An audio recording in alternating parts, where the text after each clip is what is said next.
আসসালামু আলাইকুম, welcome to আফরোজাস cooking time. আজকে আমি তৈরি করে দেখাবো তেলকই।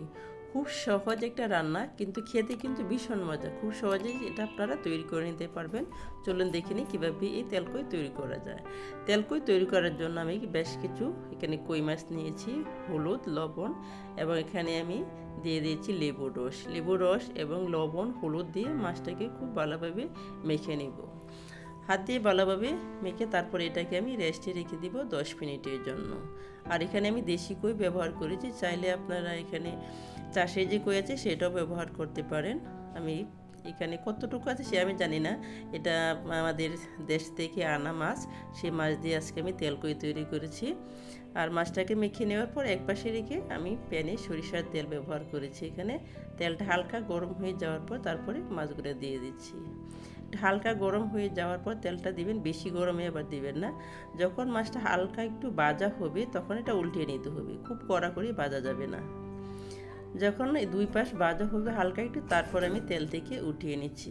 এরপর আমি হাঁড়িটা চেঞ্জ করে নিয়ে এখানে গরম তেলের ভিতরে কিছু আমি কালো জিরা, পেঁয়াজ কুচি একটু নেড়েচেড়ে মিশিয়ে নেওয়ার পর যখন এটা একটু সফট হবে এরই মাঝে আমি 2 টেবিল চামচের মতো পেঁয়াজ বাটাও দিয়ে দিয়েছি।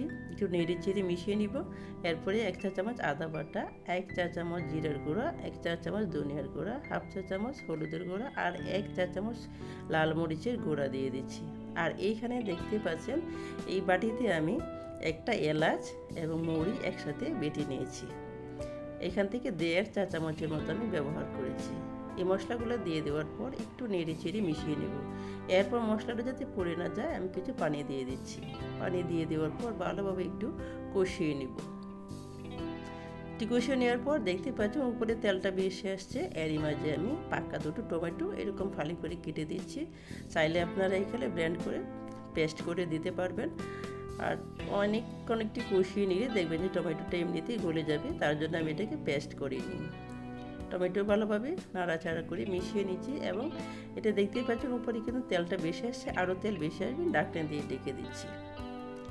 ঢাকনা দিয়ে ঢেকে দেওয়ার পর তারপরে আমি এখানে লবণ ব্যবহার করেছি। এরপর উপরে যখন তেলটা বেশি আসছে এরই মাঝে আমি পানি ব্যবহার করেছি। পানিটা দিয়ে নেড়ে চেড়ে মিশিয়ে নিব। এরপর আর কি ঢাকনা দিয়ে আবারও ঢেকে রাখবো। ঢেকে দেওয়ার পর যখন এরকম টক বগিয়ে এই পানি থেকে বলক উঠবে এরই মাঝে যে আগে থেকে মাছটা ভেজে রেখেছিলাম এই মাছগুলো একে একে দিয়ে দিচ্ছি। দেখতে পাচ্ছেন মাছটা কিন্তু আমার খুব বেশি ভাজা হয়নি, অল্প ভাজা, তার জন্য মাছটা কিন্তু ভিতরে মশলা ঢুকবে, তার জন্য কিন্তু আমি হালকা একটু ভেজে নিয়েছি। মাছগুলো দেওয়া হয়ে গেলে এরই মাঝে আমি কিছু কাঁচামরিচ এরকম ফালি করে উপরে দিয়ে দিচ্ছি। এরপর ঢাকনা দিয়ে আবার আমি ঢেকে দিব 10 মিনিটের জন্য। চুলার তাপটা এখন মিডিয়ামে আছে। 10 মিনিট পর ঢাকনাটা খুলে দেখছি এটার অবস্থা কী।